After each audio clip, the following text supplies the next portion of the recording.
All right, so I'm Chris Michael. I'm with Bright Agrotech. We're here at the Santa Rosa National Heirloom Expo 2015. We're talking to Linda from GardenBetty.com today. If you want to just kind of tell us who you are and what you do online and why you're here at the expo. So my name is Linda. I write a blog called Garden Betty, and it's all about gardening, homesteading, farm-to-table cooking, and raising backyard chickens. It's pretty much what I like to call the good life or the simple life, and it helps people tackle what they think could be complicated, like urban homesteading or gardening on a small plot, and putting it into bits and pieces that they can digest.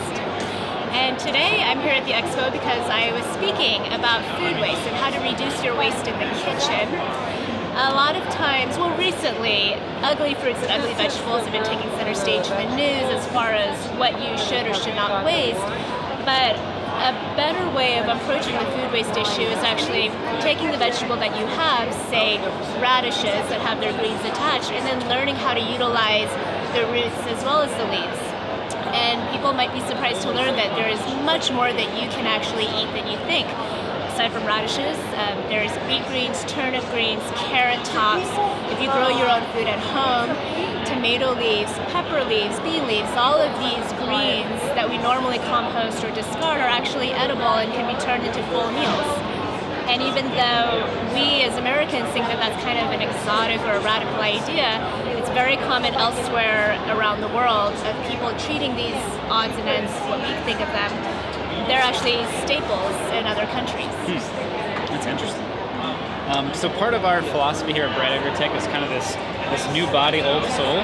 So basically, kind of using new technology within these heirloom values, giving people the opportunity to grow food, not necessarily with kind of the old style, but something new on the market that allows them to, do it in an urban space if they need to. So thinking about that, thinking about gardening in general, why do you kind of see the importance, what do you see the importance is of growing your own food, growing a garden for yourself?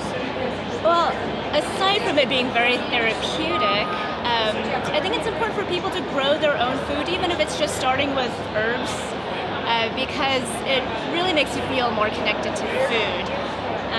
Aside from that, you really learn so much about what nature gives us, of the growing process of plants. As I mentioned, most people, if you're going to a supermarket, you might only see the beet, but if you were to grow it at home, you see these beautiful beet greens, and then you see the seeds and the flowers and other things that you can actually eat.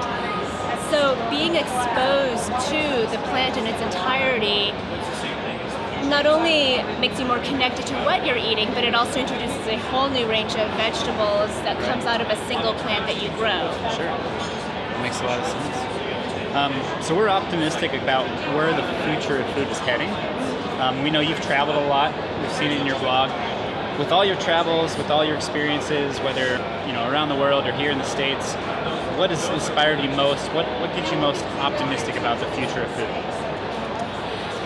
What makes me most inspired is that, there's a lot more people who are becoming more aware of GMOs. They're becoming more aware of the food system in general and how a lot of it is not fair or it's not catered to these food deserts and other communities that don't have access to fresh food.